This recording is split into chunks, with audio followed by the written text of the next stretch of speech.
To be frank, there have been so many leaks, semi-leaks, official teasers, hints, and even one honest-to-God censored video about OnePlus' next flagship smartphone, the OnePlus 6, that it's difficult to sort the information wheat from the disinformation chaff.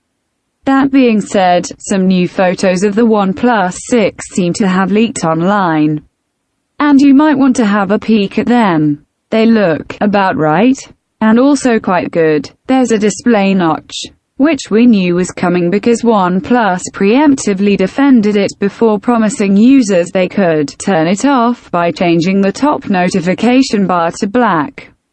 There's also a dual camera setup on the rear and a fingerprint sensor right below it, which also gels with what we've seen in previous leaks. Interestingly, the back looks like glass, which suggests the OnePlus 6 could have wireless charging, but in no way confirms it.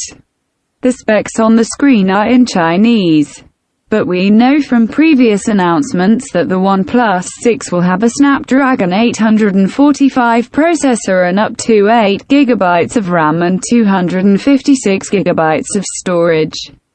All of which is good and basically what you'd expect from a high-end Android phone in 2018.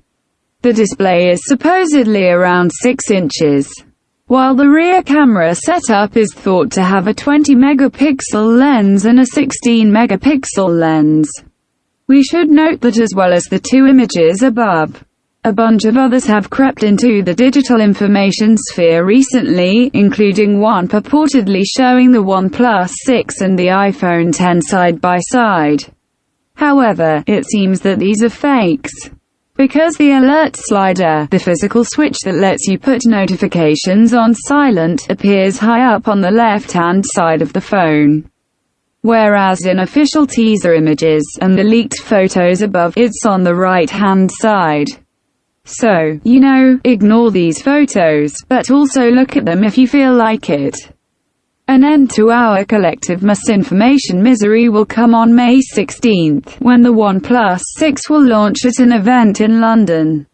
We will be there, taking photos, collecting specs, and putting it all online so you never have to suffer from uncertainty about the OnePlus 6 ever again.